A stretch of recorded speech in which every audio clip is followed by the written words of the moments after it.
John Cena will undoubtedly go down as one of the greatest superstars of all time, and WWE has always suffered a tough break when it has tried to replicate his style and gimmick. With Roman Reigns turning heel back in 2020, it felt as if the management had given up on creating a top-tier babyface similar to Cena, as Roman was consistently getting poor reactions from the crowd for literally being Cena 2.0. The company spiced things up and created a legendary gimmick in the form of the Tribal Chief. However, Vince, who loves the idea of a superhuman babyface, wasn't going to let things go that easily.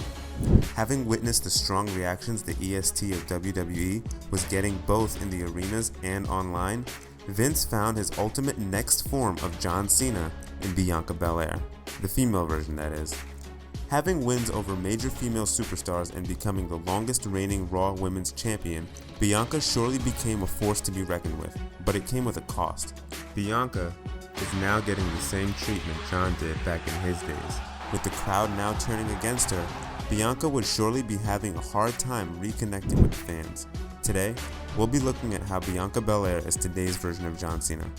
Let's get into it.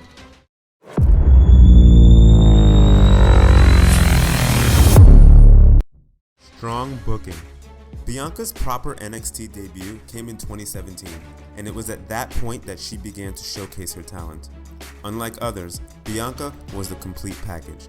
She could wrestle outstandingly and cut a strong promo. While she didn't become the NXT Women's Champion, Bianca became a fan favorite by putting on stellar matches. She made her main roster debut in 2020 in the Women's Royal Rumble match, and Bianca became the highlight of the match when she eliminated 8 women in the match and lasted over 30 minutes. She may have not won the match, but it was clear Vince had found his next top star that clearly had superwoman capabilities.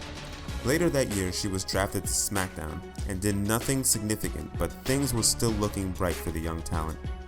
Bianca began 2021 by winning the Women's Royal Rumble match in which she lasted 56 minutes. What's even more impressive is that Bianca went on to headline Night 1 of that year's WrestleMania against Sasha Banks and would go on to win the SmackDown Women's Championship in an excellent outing.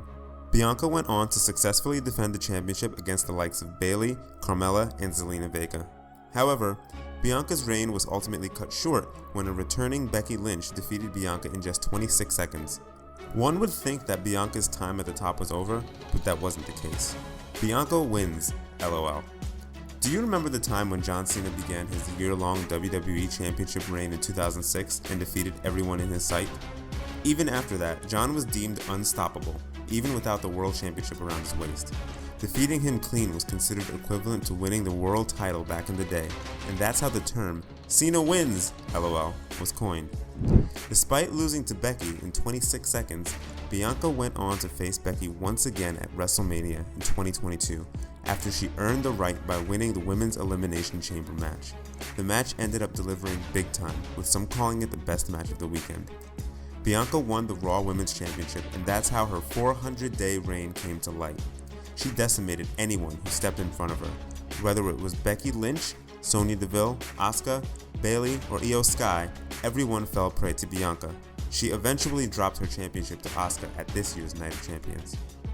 Despite putting on great matches in her long reign, fans began to get weary of Bianca's gimmick, which was turning stale. It's no secret that WWE was following the same trajectory as that of John Cena's career for Bianca. That's where the problem lies. Winning matches and dull storylines did more harm than good. It felt as if Bianca's contemporaries weren't better than her, and this is something that was common in Cena's career. Having an adversary that was equally as good as her would have benefited Bianca, but that never came into existence. Even Asuka didn't defeat her clean, which goes to show that Bianca's presentation and gimmick have been kept strong.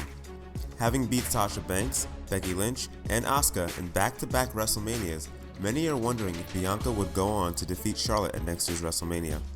That would further make individuals find similarities between Bianca and Cena's career. As of late, Bianca has been experiencing negative reactions, and that became clear when the crowd strongly favored Io Sky over her at this year's Backlash.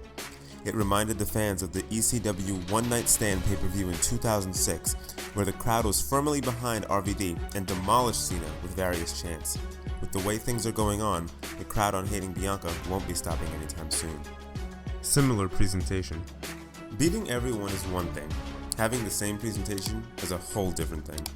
For years, John was criticized for his flamboyant and vibrant merchandise that mainly catered to the younger demographic. And who has been following the exact trend? You guessed it right, it's our beloved Bianca. Bianca's attire has been credited for being unique, and her merchandise has attracted young kids who have fallen in love with the talented superstar. Stars like Rhea Ripley have given praise to Bianca for her exceptional taste in her in-ring attire. If you aren't aware, Bianca designs her own attire, and the way she dons it has attracted millions of little girls around the globe, just like Cena has for the past 15 years. Fans clamored for a John Cena heel turn, but they never got one, and it's unlikely if it ever happens now. You can make an argument that John Cena not turning heel was the right decision, considering what he means to millions of children, and his more than 600 wishes at Make-A-Wish Foundation is a proof of that. In that same manner, what Bianca means to little girls is the reason why we may not get a heel version of Bianca at all. Even Bianca herself admitted to Daily Mail UK that she doesn't want to turn heel because of what those little girls mean to her. It's a feeling that sticks with you outside the ring. We can't be inside the ring every hour of the day. Those are the things that mean the most to me, the impact I have outside. The same feeling that he felt. I hear everybody like, turn heel, and I'm like, Now, would a heel turn benefit Bianca?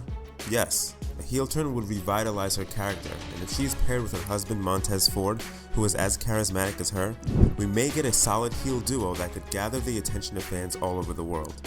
The idea of heel Bianca Belair and the Street Profits surely sounds great, but until then, we just have to wait and see how things play out. If you enjoyed today's video, make sure to subscribe for more.